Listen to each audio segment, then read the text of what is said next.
Next point is what nature teaches. ಪ್ರಕೃತಿ ನಮಗೆ ಏನನ್ನು ಕಲಿಸುತ್ತೆ? ಪ್ರಕೃತಿ ನಮಗೆಲ್ಲವನ್ನು ಕಲಿಸುತ್ತೆ. ಮಹಾಭಾರತದಲ್ಲಿ ಅರ್ಜುನನಿಗೆ ಏನೂ ತೋಚದೇ ಇರುವಾಗ, ಗೊಂದಲದಲ್ಲಿರುವಾಗ ಶ್ರೀಕೃಷ್ಣ ಹೇಳ್ತಾನೆ, ನೀನು ಪ್ರಕೃತಿಯ ಕಡೆ ನೋಡು, ಪ್ರಕೃತಿ ನಿನಗೆಲ್ಲವನ್ನು ಕಲಿಸಿಕೊಡುತ್ತೆ ಅಂತ. ಒಬ್ಬ ಋಷಿಯ ಆಶ್ರಮ ಇರುತ್ತೆ. ಆಶ್ರಮದಲ್ಲಿ ಆ ಋಷಿ ಹೊರಗಡೆಯಿಂದ ಬಂದಂತಹ ಎಲ್ಲ ರಾಜರ ಮಕ್ಕಳಿಗೆ ವಿದ್ಯಾಭ್ಯಾಸವನ್ನು ಹೇಳಿಕೊಡ್ತಾ ಇರ್ತಾನೆ. ತನ್ನ ಸ್ವಂತ ಮಗನಿಗೆ ಮಾತ್ರ ವಿದ್ಯಾಭ್ಯಾಸವನ್ನು ಮಾಡಿಸ್ತಾ ಇರೋದಿಲ್ಲ, ವಿದ್ಯೆಯನ್ನು ಹೇಳಿಕೊಡ್ತಾ ಇರೋದಿಲ್ಲ. ಆವಾಗ ತಾಯಿ ಹೇಳ್ತಾಳೆ, ಮಗ ಹೋಗಿ ತಾಯಿ ಮುಂದೆ ನೋವನ್ನು ಹೇಳಿಕೊಳ್ತಾನೆ. ಅಮ್ಮ, ನನಗೆ ತಂದೆ ವಿದ್ಯೆಯನ್ನು ಕೊಡ್ತಾ ಇಲ್ಲ, ಶಿಕ್ಷಣವನ್ನು ಕೊಡ್ತಾ ಇಲ್ಲ ಅಂದಾಗ ತಾಯಿ ಹೇಳ್ತಾಳೆ, ನೋಡು ಮಗನೇ, ನೀನು ನಿಸರ್ಗವನ್ನು ಗಮನಿಸು, ನಿಸರ್ಗದ ಕಡೆ ನಿನ್ನ ಮುಖ ಮಾಡು, ನಿಸರ್ಗವನ್ನು ಪ್ರಾರ್ಥಿಸು, ನಿಸರ್ಗ ಪ್ರಕೃತಿ ನಿನಗೆಲ್ಲವನ್ನು ಕಲಿಸಿಕೊಡುತ್ತೆ ಅಂತ ತಾಯಿ ಹೇಳ್ತಾಳೆ. ಆವಾಗ ಆ ಪ್ರಕೃತಿಯನ್ನು, ನಿಸರ್ಗವನ್ನು ಅನುಸರಿಸ್ತಾ ಹೋಗ್ತಾನೆ. ಅವನು ತನ್ನ ತಂದೆ ಕಲಿಸಿದಂತಹ ಶಿಷ್ಯರಿಗಿಂತಲೂ ಅಗಾಧವಾದಂತಹ, ಶ್ರೇಷ್ಠವಾದಂತಹ ಒಬ್ಬ ಮೇಧಾವಿ ಅವನು ಆಗ್ತಾನೆ. ಪ್ರಕೃತಿ ಏನು ಕಲಿಸಲ್ಲ ಹೇಳಿ, ಪ್ರಕೃತಿ ಎಲ್ಲವನ್ನು ಕಲಿಸುತ್ತೆ. ವಂದನಾ ಶಿವ ಅವರು ಕೂಡ ಅದನ್ನೇ ಹೇಳಲಿಕ್ಕೆ ಹೊರಟಿದ್ದಾರೆ. What nature teaches. Today at a time of multiple crises intensified by globalization, we need to move away from the paradigm of nature as dead matter. ಈ ಜಾಗತೀಕರಣದ ತೀವ್ರತೆಯಿಂದಾಗಿ ಅನೇಕ ಸಮಸ್ಯೆಗಳು ಉದ್ಭವಿಸಿದ್ದಾವೆ ಈ ದಿನಗಳಲ್ಲಿ. ನಾವು ಪ್ರಕೃತಿ, ನಿಸರ್ಗ ಒಂದು ನಿರ್ಜೀವ ವಸ್ತು, ಜಡವಸ್ತು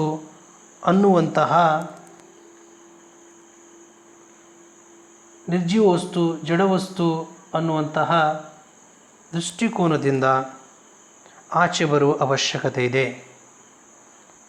V need to move to an ecological paradigm, and for this ನಾವು ಈ ಪರಿಸರದ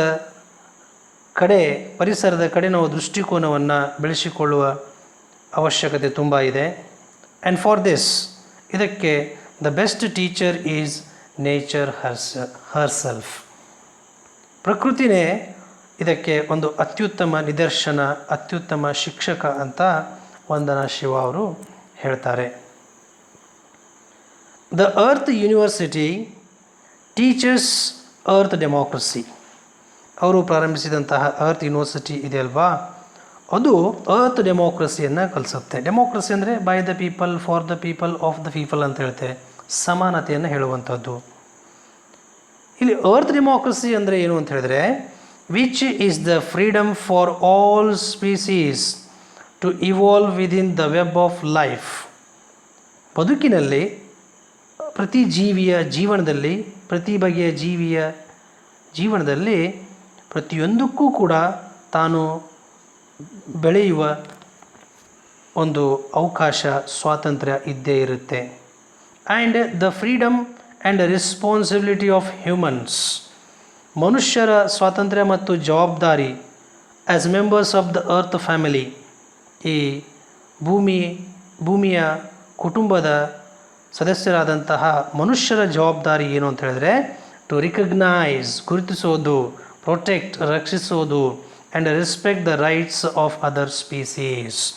ನಾವು ಈ ಭೂಮಿ ಎನ್ನುವಂತಹ ಕುಟುಂಬದ ಸದಸ್ಯರಾದಂತಹ ಮನುಷ್ಯರು ಇತರೆ ಜೀವಿಗಳ ಒಂದು ಹಕ್ಕುಗಳನ್ನು, ಅವರ ಅಧಿಕಾರಗಳನ್ನು ಗೌರವಿಸೋದು, ರಕ್ಷಣೆ ಮಾಡೋದು, ಅವುಗಳನ್ನು ಗುರುತಿಸೋದು ನಮ್ಮ ಜವಾಬ್ದಾರಿಯಾಗಿದೆ.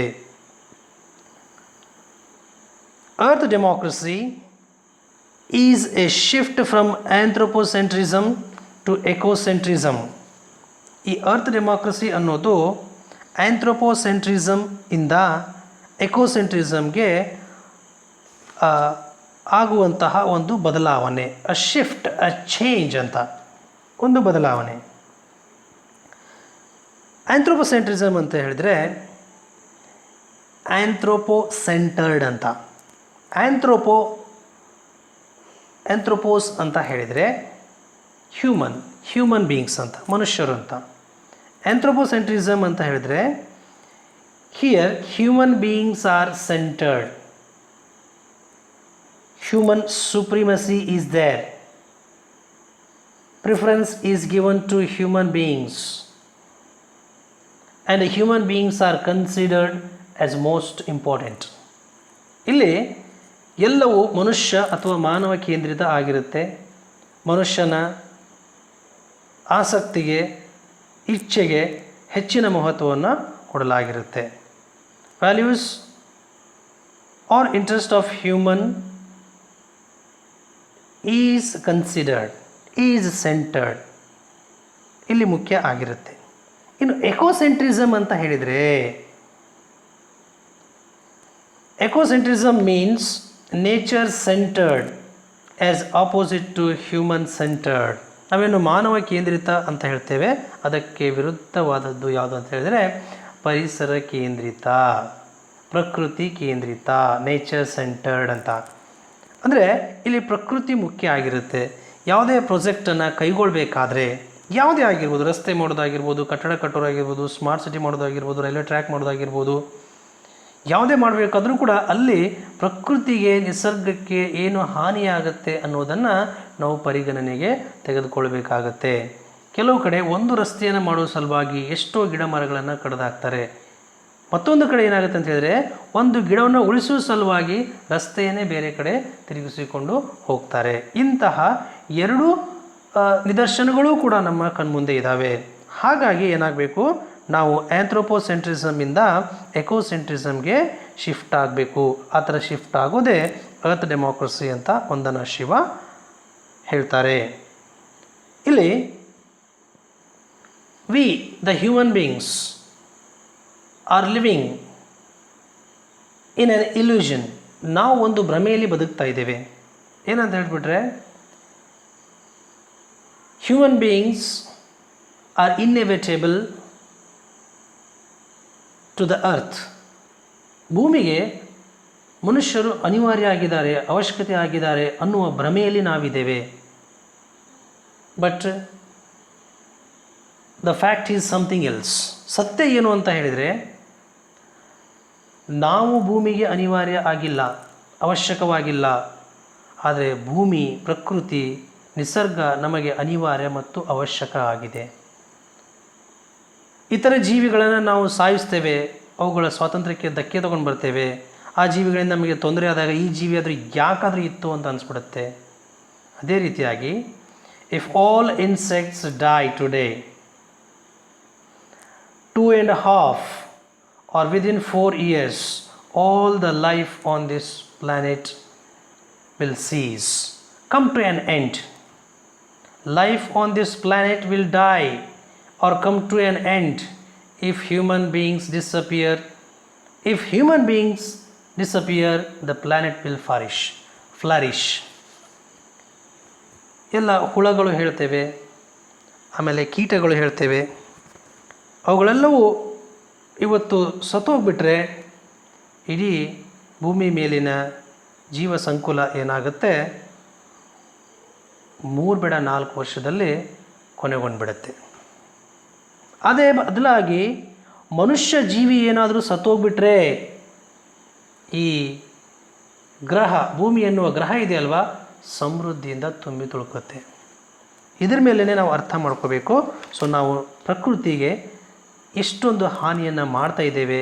ನಮ್ಮ ಒಂದು ಇಂಟ್ರೆಸ್ಟನ್ನೇ ಮುಂದೆ ಇಟ್ಕೊಂಡು, ನಮ್ಮ ಆಸಕ್ತಿಯನ್ನೇ, ನಮ್ಮ ಅಭಿರುಚಿಯನ್ನೇ, ನಮ್ಮ ಇಚ್ಛೆಯನ್ನೇ ಮುಂದೆ ಇಟ್ಕೊಂಡು ನಾವು ಎಷ್ಟೊಂದು ಪ್ರಕೃತಿಯ ಮೇಲೆ ಸವಾರಿಯನ್ನು ಮಾಡ್ತಾ ಇದ್ದೇವೆ. And since we all depend on the earth, ನಾವೆಲ್ಲರೂ ಭೂಮಿಯ ಮೇಲೇ ಅವಲಂಬಿತರಾಗಿರೋದ್ರಿಂದ Earth democracy translates into human rights to food and water, to freedom from hunger and thirst. ಈ ಆಹಾರ ಮತ್ತು ನೀರಿನ ಮೇಲೆ ನಮಗೆ ಭೂಮಿ ಅಧಿಕಾರ ಕೊಟ್ಟಿದೆ. ಈ ಅರ್ತ್ ಡೆಮೋಕ್ರಸಿ ಅದನ್ನು ಏನು ಹೇಳುತ್ತೆ ಅಂತ ಹೇಳಿದ್ರೆ, ನಾವು ಅಂದ್ಕೊಂಡಿದ್ದೇವೆ ನಮ್ಮ ಹಕ್ಕು ಅಂತ ಹೇಳಿ, ಆದರೆ ಬಾಯಾರಿಕೆಯಿಂದ ತಪ್ಪಿಸಿಕೊಳ್ಳುವ ಸಲುವಾಗಿ ನೀರನ್ನು ಬಳಸಿಕೊಳ್ಳುವ ಅಧಿಕಾರವನ್ನು, ಹಕ್ಕನ್ನು ಪ್ರಕೃತಿ ನಮಗೆ ಕೊಟ್ಟಿದೆ. ಹಸಿವಿನಿಂದ ತಪ್ಪಿಸಿಕೊಳ್ಳುವ ಸಲುವಾಗಿ ನಮಗೆ ಆಹಾರದ ಒಂದು ಹಕ್ಕನ್ನು ಏನು ಮಾಡಿದೆ, ಪ್ರಕೃತಿ ನಮಗೆ ಕೊಟ್ಟಿದೆ. ಅದನ್ನು ನಾವು ಅರ್ಥ ಮಾಡಿಕೊಳ್ಬೇಕು. The Earth University is located at Navdanya, a biodiversity farm. Participants such as farmers, school children, and people from across the world learn to work with living seeds, living soil, and the web of life. ಈ ನವಧಾನ್ಯ ಫಾರ್ಮಲ್ಲಿ earth university ಇದೆ. ಒಂದು ಜೀವ ವೈವಿಧ್ಯತೆ ಇರುವಂತಹ form ಅದು. ಅಲ್ಲಿ ರೈತರು, ಶಾಲೆಯ ಮಕ್ಕಳು ಮತ್ತು ಜಗತ್ತಿನಾದ್ಯಂತ ಇತರೆ ದೇಶಗಳ ಜನರು ಕೂಡ ಅಲ್ಲಿ ಬರ್ತಾರೆ. ಬಂದು learn to work with living seeds ಅಂತ ಹೇಳಿದ್ದಾರೆ. ಲಿವಿಂಗ್ ಅಂದರೆ ಜೀವಂತ ಇರುವಂತಹ ಬೀಜಗಳು, ಅಂದರೆ ತನ್ನ ಸರಿಯಾದ ಸತ್ವವನ್ನು ಇನ್ನೂ ಕಾಪಾಡಿಕೊಂಡಿರ್ತಕ್ಕಂತಹ ಬೀಜಗಳು. ಲಿವಿಂಗ್ ಸಾಯಿಲ್, ರಾಸಾಯನಿಕ ಗೊಬ್ಬರ ಅಥವಾ ಕ್ರಿಮಿನಾಶಗಳನ್ನು ಹಾಕಿಬಿಟ್ಟು ಸತ್ವ ಕಳೆದುಕೊಂಡಿರುವಂತಹ ಮಣ್ಣಿನಿಲ್ಲ, ಅಲ್ಲಿ ಜೀವಂತವಾಗಿರುವಂತಹ ಮಣ್ಣೆ ಇದೆ. And the web of life, ಅಲ್ಲಿ ಒಂದು ಜೀವನದ ಒಂದು ವೆಬ್ ಇದೆ. ಅದ್ರ ಜೊತೆಗೆ ಏನು ಮಾಡ್ತಾರೆ, ಕೆಲಸ ಮಾಡ್ತಾರೆ. ಅಲ್ಲಿ ಎಲ್ಲರಿಗೂ ಬರಲಿಕ್ಕೆ, ಎಲ್ಲರಿಗೂ ಹೋಗಲಿಕ್ಕೆ ಅವಕಾಶ ಇದೆ. Not only human beings, any species can come, live and go. ಎಲ್ಲರಿಗೂ ಅವಕಾಶ ಇರುವಂಥದ್ದಾಗಿದೆ. ಹಾಗಾಗಿ ರೈತರು, ಶಾಲೆ ಮಕ್ಕಳು ಮತ್ತು ಜಗತ್ತಿನಾದ್ಯಂತ ಇತರ ದೇಶಗಳಿಂದ ಭಿನ್ನ ಭಿನ್ನ ವ್ಯಕ್ತಿಗಳು ಕೂಡ ಅಲ್ಲಿ ಬಂದು ಹೋಗ್ತಾರೆ. 2 of our most popular courses are, ನಮ್ಮ 2 ಜನಪ್ರಿಯ ಕೋರ್ಸ್ಗಳು, the A to Z of organic farming and agro ecology and Gandhi and globalisation. ಈ ರೀತಿಯಾದಂತಹ 2 ಕೋರ್ಸ್ಗಳು ಅವರ ಯೂನಿವರ್ಸಿಟಿಯಿಂದ ನಡೆಸಲಾಗುತ್ತೆ. The next one is the poetry of the forest. So it is the last section of this article which has been chosen from her Forest and Freedom. Okay, let's see. The Earth University is inspired by Rabindranath Tagore, India's national poet and a Nobel Prize laureate. ಈ earth university ಅನ್ನೋದು ರವೀಂದ್ರನಾಥ್ ಟ್ಯಾಗೂರ್ ಅವರಿಂದ inspire ಆದಂತಹ ಒಂದು university. Ravindranath Tagore ನಮ್ಮ ಭಾರತದ ರಾಷ್ಟ್ರೀಯ ಕವಿ ಮತ್ತು ನೊಬೆಲ್ ಪ್ರಶಸ್ತಿ ಪುರಸ್ಕೃತರಾಗಿದ್ದಾರೆ. Tagore started a learning center in Shanti Niketan in West Bengal, India. ಭಾರತದ ವೆಸ್ಟ್ ಬೆಂಗಾಲಲ್ಲಿ, ಪಶ್ಚಿಮ ಬಂಗಾಳಲ್ಲಿ ಶಾಂತಿನಿಕೇತನ್ ಅನ್ನುವಂತಹ ಒಂದು ಕಲಿಕಾ ಕೇಂದ್ರವನ್ನು ಪ್ರಾರಂಭಿಸ್ತಾರೆ. ಆ್ಯಸ್ ಎ ಫಾರೆಸ್ಟ್ ಸ್ಕೂಲ್, ಅದು ಅರಣ್ಯದಲ್ಲಿರುವಂತಹ ಶಾಲೆಯನ್ನಾಗಿ ಅವರು ಪ್ರಾರಂಭಿಸ್ತಾರೆ.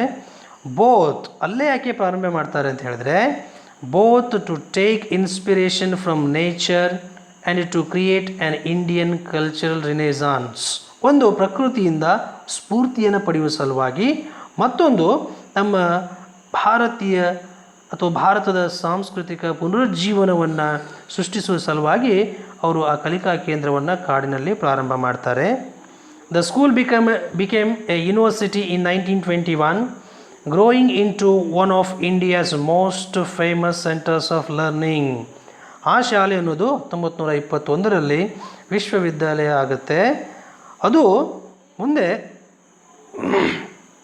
ಭಾರತದ ಶ್ರೇಷ್ಠ ಕಲಿಕಾ ಕೇಂದ್ರಗಳಲ್ಲಿ ಅದು ಕೂಡ ಒಂದಾಗುತ್ತೆ. ಪ್ರಸಿದ್ಧ ಕಲಿಕಾ ಕೇಂದ್ರಗಳಲ್ಲಿ ಕೂಡ ಅದು ಒಂದಾಗುತ್ತೆ. Today Just as in Tagore's time, we need to turn to nature and the forest for lessons in freedom. ಸ್ವಾತಂತ್ರ್ಯದ ಪಾಠಕ್ಕಾಗಿ, ಸ್ವಾತಂತ್ರ್ಯವನ್ನು ಅರಿತುಕೊಳ್ಳುವ ಸಲುವಾಗಿ ಟ್ಯಾಗೋರ್ ಅವರ ಸಮಯದಂತೆ ನಾವು ಕೂಡ ಈಗ ಪ್ರಕೃತಿಯ ಕಡೆ ಮುಖ ಮಾಡುವ ಅವಶ್ಯಕತೆ ತುಂಬ ಇದೆ. In his essay Tapovan, Tapovan ಅನ್ನುವಂತಹ ಎಸ್ಸೆಯಲ್ಲಿ, Tapovan means forest of purity, ಪರಿಶುದ್ಧತೆಯ ಅರಣ್ಯ, ಕಾಡು ಅಂತ. ಟ್ಯಾಗೋರ್ ರೈಟ್ಸ್, ರವೀಂದ್ರನಾಥ್ ಟ್ಯಾಗೋರ್ ಹೀಗೆ ಬರೀತಾರೆ, Indian civilisation has been distinctive in locating its source of regeneration. ಅವರು ಹೀಗೆ ಬರೀತಾರೆ ಟ್ಯಾಗೋರ್ ಅವರು, ಭಾರತದ ನಾಗರಿಕತೆ ತುಂಬ ಭಿನ್ನ. It is special, it is typical, it is different from other civilisations. It is distinctive in locating it's source of regeneration. ಪುನರ್ಜನ್ಮ ಕೊಡುವ, ಪುನರುತ್ಪಾದನೆ ಮಾಡುವ ಒಂದು ಸೋರ್ಸ್, ಸಂಪತ್ತನ್ನು ಅದು ಪಡ್ಕೊಂಡಿದ್ದು ಎಲ್ಲಿ ಅಂತ ಹೇಳಿದ್ರೆ, ಅದು ಮಟೀರಿಯಲ್ ಅಂದರೆ ಪ್ರಾಪಂಚಿಕ, ಆ್ಯಂಡ್ ಇಂಟಲೆಕ್ಚುವಲ್ ಬೌದ್ಧಿಕ, ಇನ್ ದ ಫಾರೆಸ್ಟ್. ನೋಡಿ, ಬೌದ್ಧಿಕ, ಪ್ರಾಪಂಚಿಕ, ಅದರ ಜೊತೆಗೆ ಈ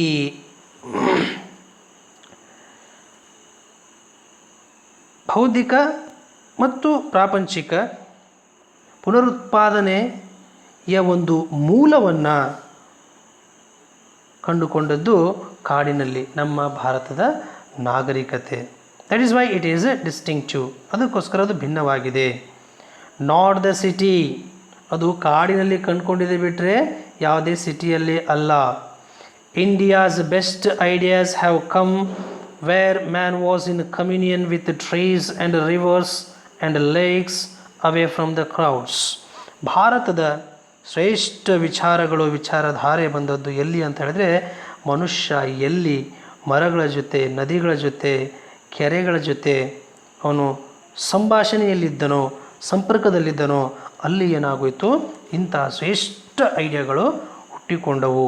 ಅವೇ ಫ್ರಮ್ ದ ಕ್ರೌಡ್ಸ್, ಅದು ಜನರ ಗುಂಪಿನಿಂದ ದೂರ ಇದ್ದಂತಹ ಈ ರೀತಿಯ ಸಂಗತಿಗಳ ಸಂಪರ್ಕದಲ್ಲಿರೋದರಿಂದ ನಮ್ಮ ಶ್ರೇಷ್ಠ ವಿಚಾರಗಳು ಬಂದವು.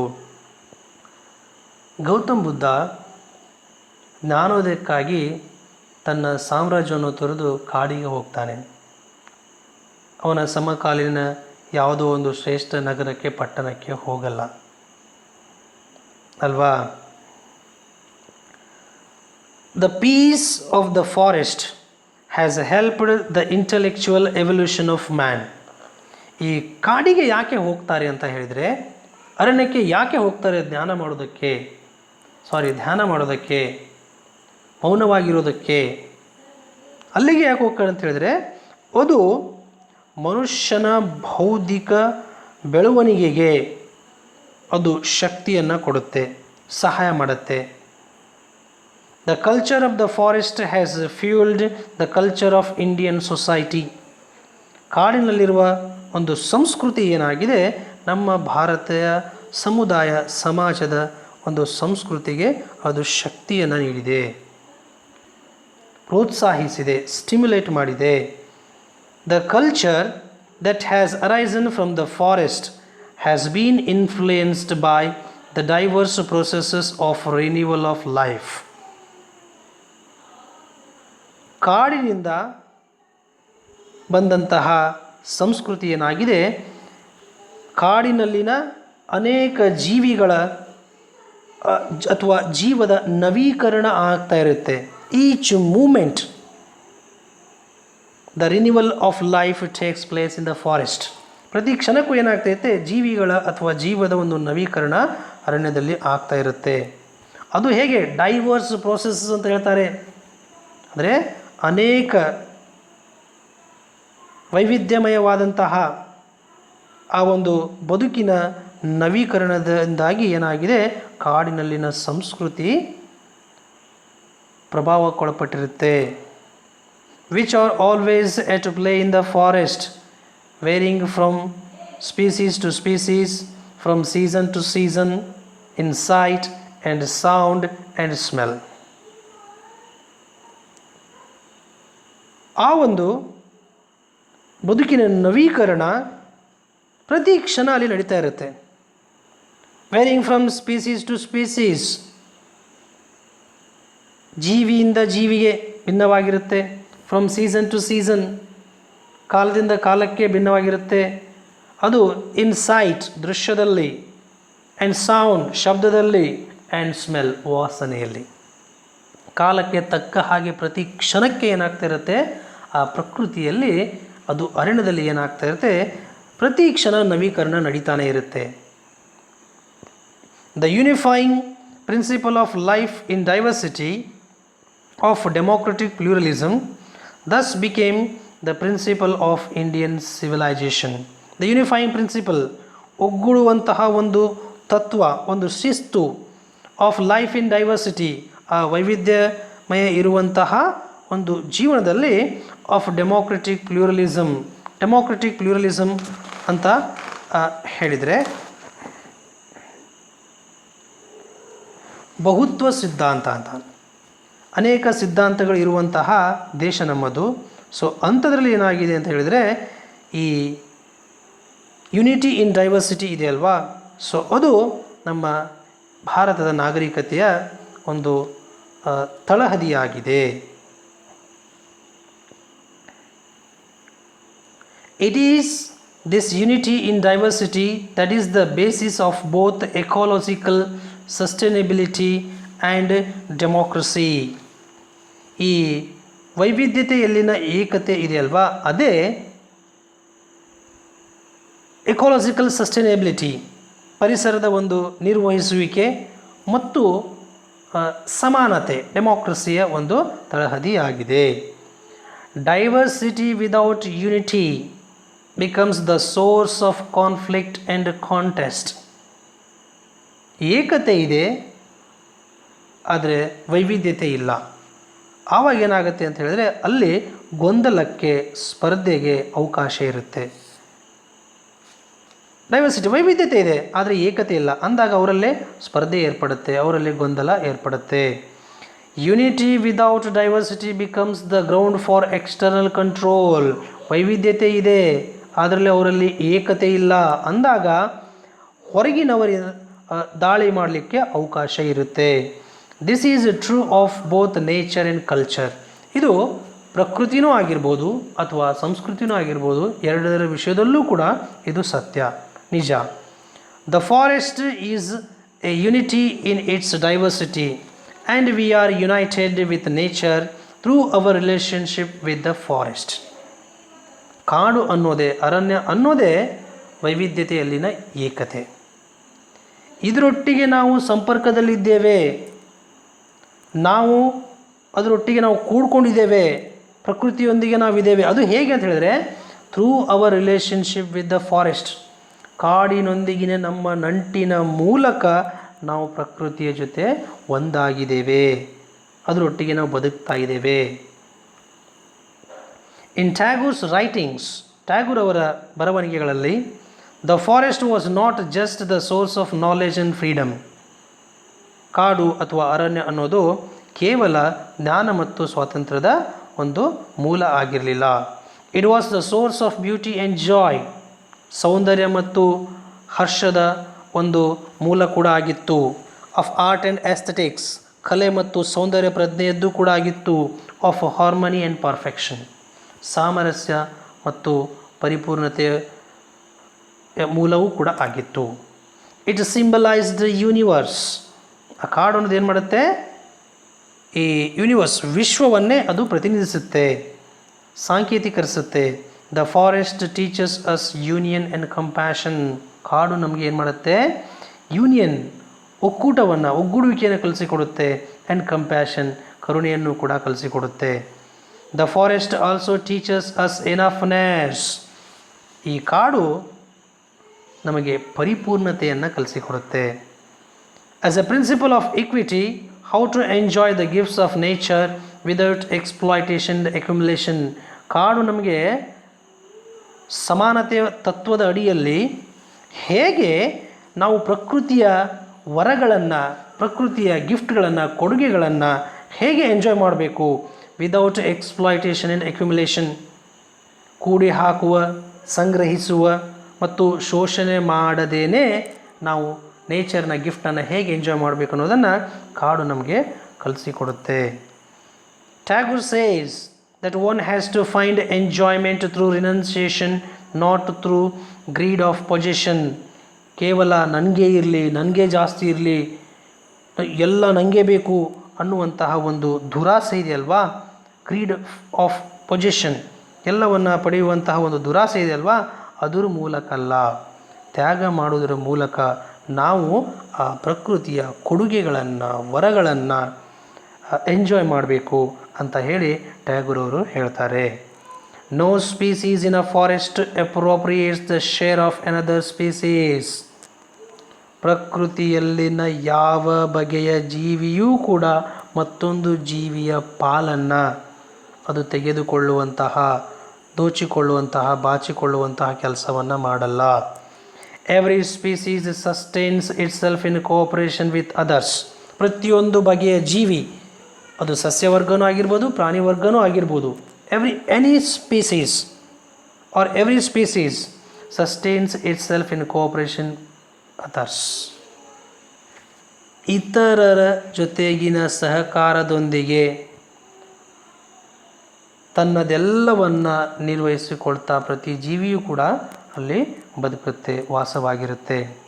The end of consumerism and accumulation, ಕೂಡಿ ಹಾಕುವಂತಹ ಮತ್ತು ಕೊಳ್ಳುಬಾಕ ಸಂಸ್ಕೃತಿ, ನನಗಿರಲಿ, ನನ್ನ ಮಕ್ಕಳಿಗಿರಲಿ, ನನ್ನ ಮೊಮ್ಮಕ್ಕಳಿಗಿರಲಿ, ನನ್ನ 10 ಒಂದು ತಲೆಮಾರಿನ ಸಂತತಿಗಿರಲಿ ಅಂತ ಏನು ಕೂಡಿ ಹಾಕ್ತಾ ಹೋಗ್ತೀವಲ್ವಾ, ಸೊ ಆ ಒಂದು ಸಂಸ್ಕೃತಿ ಈಸ್ ದ ಎಂಡ್, ಇವುಗಳ ಒಂದು ಕೊನೆ ಇದೆಯಲ್ವಾ, the end of consumerism and accumulation is the beginning of the joy of living.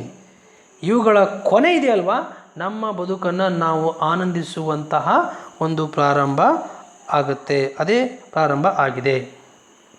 The conflict between greed and compassion, ಈ ದುರಾಸೆ ಮತ್ತು ಕರುಣೆ, ಇದರ ಮಧ್ಯದ ಒಂದು ಗೊಂದಲ, ಘರ್ಷಣೆ. ಕಾನ್ಕ್ವೆಸ್ಟ್ ಆ್ಯಂಡ್ ಕೋಆಪರೇಷನ್, ವಿಜಯ, ಜಯ, ಗೆಲುವು ಮತ್ತು ಸಹಕಾರ. ವೈಲೆನ್ಸ್ ಆ್ಯಂಡ್ ಹಾರ್ಮನಿ, ಹಿಂಸೆ ಮತ್ತು ಸಾಮರಸ್ಯ. That Tagore wrote about continues today. ಇವುಗಳ ಮಧ್ಯೆ ಇರುವಂಥ ಘರ್ಷಣೆ ಬಗ್ಗೆ ಟ್ಯಾಗೋರ್ ಅವರು ಕೂಡ ಬರೆದಿದ್ದರು. ಅವುಗಳು ಇವತ್ತಿಗೂ ಕೂಡ ಅನ್ವಯಿಸ್ತವೆ, ಇವತ್ತಿಗೂ ಕೂಡ ಮುಂದುವರಿತವೆ. And it is the forest that can show us the way beyond this conflict. ಈ ಒಂದು ಘರ್ಷಣೆ, ಈ ಒಂದು ಗೊಂದಲದ ಆಚೆಗೆ ಬದುಕುವಂತಹ ದಾರಿನ ತೋರಿಸುವಂಥದ್ದು ಯಾವುದು ಅಂತ ಹೇಳಿದರೆ ಅದು ಕಾಡು ಆಗಿದೆ, ಅದು ಅರಣ್ಯ ಆಗಿದೆ ಅಂತ ಹೇಳಿಬಿಟ್ಟು ವಂದನಾ ಶಿವ ಅವರು ತಮ್ಮ ಆರ್ಟಿಕಲನ್ನು ಕಂಪ್ಲೀಟ್ ಮಾಡ್ತಾರೆ. So it is very important to know the role of nature in our life. We the human beings and our life is small means smallest part of nature, and we are the creations of nature. ನಾವು ಪ್ರಕೃತಿಯ ಸೃಷ್ಟಿಯಾಗಿದ್ದೇವೆ, ಪ್ರಕೃತಿಯ ಅವಿಭಾಜ್ಯ ಅಂಗ ಆಗಿದ್ದೇವೆ. ಪ್ರಕೃತಿ ನಮಗೆ ತುಂಬ ಅವಶ್ಯಕವಾಗಿದೆ. ಅದನ್ನು ಗೌರವಿಸುವಂತಹ, ಅದನ್ನು ಅರ್ಥಪೂರ್ಣವಾಗಿ ಬಳಸಿಕೊಳ್ಳುವಂತಹ ಜವಾಬ್ದಾರಿ ನಮ್ಮ ಮೇಲೆ ಇದೆ. ನಮಗೆ ಈಗ ಇರುವಂತಹ ಪ್ರಕೃತಿ ನಮ್ಮ ಪೂರ್ವಜರು ಕೊಟ್ಟಂತಹ ಕೊಡುಗೆ, ಬಿಟ್ಟು ಹೋದಂತಹ ಆಸ್ತಿ. ಅದೇ ಆಸ್ತಿಯನ್ನು, ಅದೇ ಕೊಡುಗೆಯನ್ನು ನಮಗೆಷ್ಟು ಅರ್ಥಪೂರ್ಣವಾಗಿ ಸಮೃದ್ಧತೆಯಿಂದ ಅವರು ಕೊಟ್ಟು ಹೋಗಿದ್ರು, ಅದಕ್ಕಿಂತಲೂ ಹೆಚ್ಚಿನ ಸಮೃದ್ಧತೆಯಿಂದ ನಾವು ಪ್ರಕೃತಿಯ ಸಂಪತ್ತನ್ನು ನಮ್ಮ ಮುಂದಿನ ಪೀಳಿಗೆಗಳಿಗೆ ನಾವು ಕೊಡಬೇಕು. Thank you.